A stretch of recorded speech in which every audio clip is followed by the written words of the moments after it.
Practice set 1.2 मधला जो पहिला प्रश्न आहे, आपल्याला डायग्राम दिले आणि तिथं काही मेजरमेंट दिले, त्याच्यावरनं आपल्याला सॉल्व करायचं आहे की हा जो बायसेक्टर दाखवला आहे आपल्याला अँगल पीच, तो त्या अँगलचा बायसेक्टर आहे किंवा नाही त्या ट्रायंगल मध्ये. त्याच्यासाठी आपल्याला रेशो कन्सिडर करावा लागेल. सुरुवातीला PQ अपॉन PR हा रेशो द्यायचा. PQ upon PR. PQ आहे 7, PR आहे 3. रेशो 7/3 आलाय, तसंच ठेवायचं. नंतर कन्सिडर करायचं. आता आपण PQ घेतलं ना, तर या बाजू वरती जर PQ घेतलं न्यूमरेटरला आणि डिनोमिनेटरला PR घेतला, तर इथं पण घेताना आधी या बाजूचं घ्यायचं आपल्याला QM अपॉन नंतर RM घ्यायचा. QM 3.5, RM 1.5. याला देताना आपण असं लिहू शकतो 35/15. 5 ने डिवाइड करू. 5 3 5 7 रेशो आला आपला 7/3. याला म्हणायचं इक्वेशन सेकंड. आता फ्रॉम 1 and 2, फ्रॉम 1 and 2, 1 आणि 2 वरनं हे जे दोघं रेशो आहेत, PQ upon PR equal to QM upon RM. दोघं काय आले? इक्वल आले. म्हणून आपण लिहू शकतो therefore ray PM is angle of bisector. त्याला आपण काय म्हणू शकतो? अँगल ऑफ बायसेक्टर असं म्हणू शकतो. दुसरं जे एक्झाम्पल ते आपण सॉल्व्ह करू. त्याच्यासाठी PR घेऊ आधी. PR upon PQ. PR 7 आहे, PQ 10 आहे. याला म्हणायचं 1. नंतर RM अपॉन QM. RM आहे 6, QM आहे 8. याला डिवाइड 2 ने करू शकतो. 3/4. आता फ्रॉम 1 आणि 2 वरनं दोघं रेशो इक्वल नाही, याला लिहिताना therefore from 1 and 2 PR upon PQ is not equal RM upon QM. Therefore, ray PM is not angle of bisector. तो अँगल ऑफ बायसेक्टर नाही असं आपण म्हणू शकतो. अशा पद्धतीने एक्झाम्पल आपण सॉल्व्ह करू शकतो.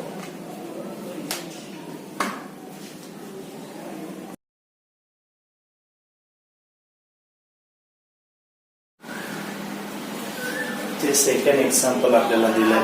त्याच्यात आपल्याला प्रूव्ह करायचं आहे की NM हा आर्क्यूला पॅरलल आहे किंवा नाही. आता सुरुवातीला इथे जर बघितलं आपल्याला PM 15 दिलेला आहे, PQ किती दिलाय 25. आपल्याला MQ काढावा लागेल. MQ काढताना आपण अशा पद्धतीने काढू शकतो. PMQ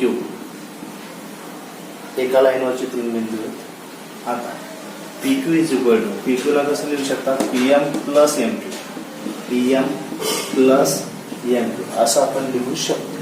नंतर PQ ची व्हॅल्यू दिली 25, PM दिलेलं आहे आपल्याकडे 15 प्लस MQ काढायचं आहे. प्लस 15 इकडे आल्यावर minus 25 minus 15 is equal to MQ. आणि MQ मिळते आपल्याला किती? 10. म्हणजे MQ ची व्हॅल्यू मिळाली तर आपल्याला 10 मिळाली. ठीक आहे. नंतर इथं आपल्याला PR दिलाय 20, NR दिलेला 8. आपल्याला इथं PN काढावं लागेल. PN काढण्यासाठी इथे जर बघितलं आता PNR स्ट्रेट लाईन मध्ये PNR. PR ला लिहू शकतो आपण PR is equal to PR काय? PN plus NR. PN plus NR. नंतर PR ची व्हॅल्यू आहे 20 इक्वल PN आपल्याला काढायचे प्लस NR ची व्हॅल्यू 8 प्लस 8 इकडे आल्यावर minus 20 minus 8 is equal to PN. PN is equal to 20 minus 8 किती आला? 12. म्हणजे PN मिळाला आपल्याला 12. आता आपण रेशो कन्सिडर करू. PN upon NR. PN upon NR. P N ची व्हॅल्यू 12, एन ची व्हॅल्यू 8. दोघांना 4 ने डिवाइड, 4 2 जा 4 3 जा 3/2, याला म्हणायचं फर्स्ट. नंतर सेकंड रेशो कन्सिडर करू, P M upon M Q. P M upon M Q. P M आहे 15, एम क्यू आहे 10. दोघांना 5 ने डिवाइड, 5 2 जा 5 3 जा 3/2, याला म्हणायचं 2. फ्रॉम 1 and 2, 1 आणि 2 वरून आपण असं लिहू शकतो, P M upon N R equal to P M upon N. आता जर आपण असं लिहू शकतो P N upon N R, P M upon N Q, तर by converse of basic proportionality theorem, त्याच्यानुसार आपण काय म्हणू शकतो की एन एम हे पॅरलल आहे आर क्यू ला. N M parallel to R Q, हे आपलं आन्सर आलं. अशा पद्धतीने एक्झाम्पल 2 आपण सॉल्व्ह केलेलं आहे.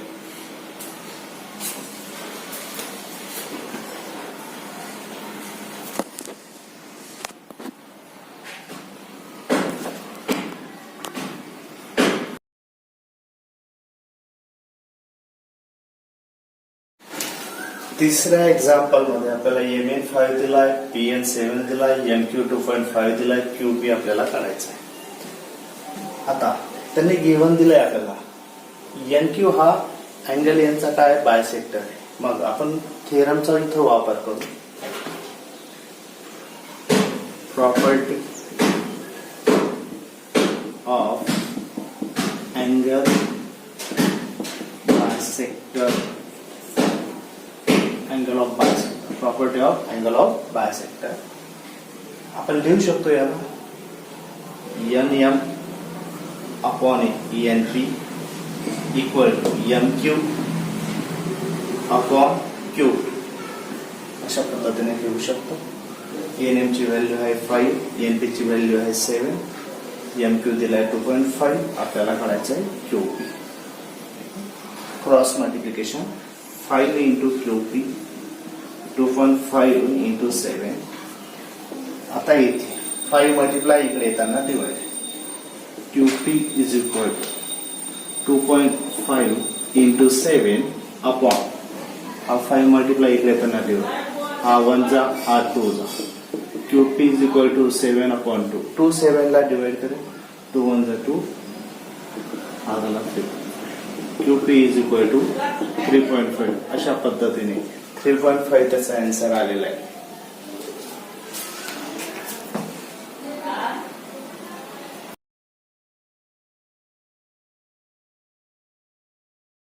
चौथा एक्झाम्पल मध्ये आपल्याला डायग्राम दिलेली, गिव्हन दिलेलं आहे अँगल बी आणि अँगल बी सेम मेजरमेंट आहे 60. प्रूव्ह करायचंय A P upon P V equal to A Q upon Q C. आपण इथे लिहू शकतो in triangle APQ and ABC, दोघं ट्रायंगल आपण कन्सिडर केले. दोघं ट्रायंगल मध्ये angle APQ equal to angle ABC given दिलेलं आहे. ठीक आहे, दोघं अँगल जर बघितले आपण तर त्यांचं मेजरमेंट सेम आहे 60. तसंच ते दोघं करस्पॉन्डिंग अँगल पण आहे, म्हणून लिहिताना therefore angle APQ and angle ABC are corresponding to each other. Corresponding angle, दोघं काय करस्पॉन्डिंग अँगल आहेत असं आपण म्हणू शकतो, आणि आहेतच ते करस्पॉन्डिंग आहे. ठीक आहे, मग जर दोघं करस्पॉन्डिंग अँगल जर असतील तर therefore PQ parallel to BC. PQ BC ला काय असणार आहे, पॅरलल असणार आहे. आणि PQ जर BC ला पॅरलल असेल तर आपण बेसिक प्रोपोर्शनॅलिटी थेरम वापरू शकतो. त्यानुसार therefore AP upon PB equal to AQ upon QC, याला म्हणायचं बेसिक प्रोपोर्शनॅलिटी थेरम. याच्याने आपण हे काय केलंय, प्रूव्ह केलं. अशा पद्धतीने हे फार सोपं एक्झाम्पल आपण सॉल्व्ह केलं.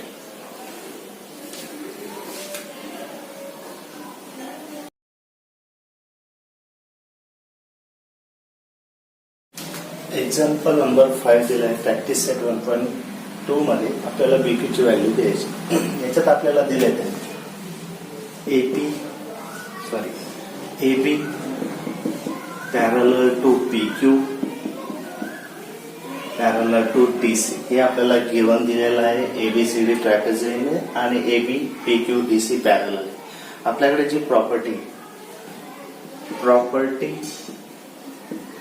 Of 3 parallel line and their transversal. या प्रॉपर्टीचा यूज करून आपण लिहू शकतो AP upon PD equal to PQ upon QC. आता याच्यात AP 15 दिलाय, PD 12 दिलाय इक्वल PQ काढायचं आहे आणि QC दिलाय 40. आता क्रॉस मल्टिप्लिकेशन करू. 15 इंटू 14 PQ इंटू 12 हा 12 मल्टिप्लाय इकडे येताना divide. 15 into 14 upon 12 is equal to PQ. 12 आणि 15 ला 3 ने डिवाइड करू. 4 जा 5 जा 4 आणि 14 ला 2 ने डिवाइड करू.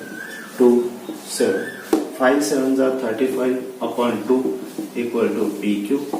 BQ इज इक्वल टू 235 ला डिवाइड करेल. आपला आन्सर आहे 17.5. अशा पद्धतीने आपण हे एक्झाम्पल सॉल्व्ह केले.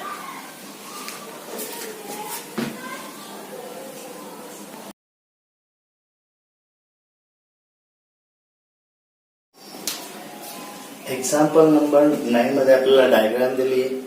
तिथं काही आपल्याला व्हॅल्यू दिलेली आहे काही साईडच्या आणि आपल्याला एक ची व्हॅल्यू करायची. आपल्याला जे गिवन दिलेलं आहे segment BD is bisector of angle ABC.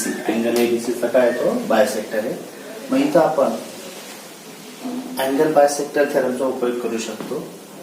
त्याप्रमाणे लिहू AB upon BC equal to AD upon DC. AD upon DC angle bisector theorem. ठीक आहे. त्याच्यानंतर AB ची व्हॅल्यू x, BC ची व्हॅल्यू x प्लस 5, AD ची व्हॅल्यू x मायनस 2, DC ची value x plus 2. Cross multiplication करू. x into x plus 2 हा divide इकडे येताना multiply. x minus 2 into x plus 5 हा x मध्ये मल्टिप्लाय होईल. x into x x square. x into 2 2x हा x मल्टिप्लाय होईल. x into x x square. x into 5 5x minus 2 into x minus 2x minus 2 into 5 minus 10 plus x square cancel. इथे 2x इथं 5x minus 2x किती झालं 3x. इकडे काय minus 10 हा plus 3x आहे. इकडे आल्यावर काय होतो minus 2x minus 3x is equal to minus 10.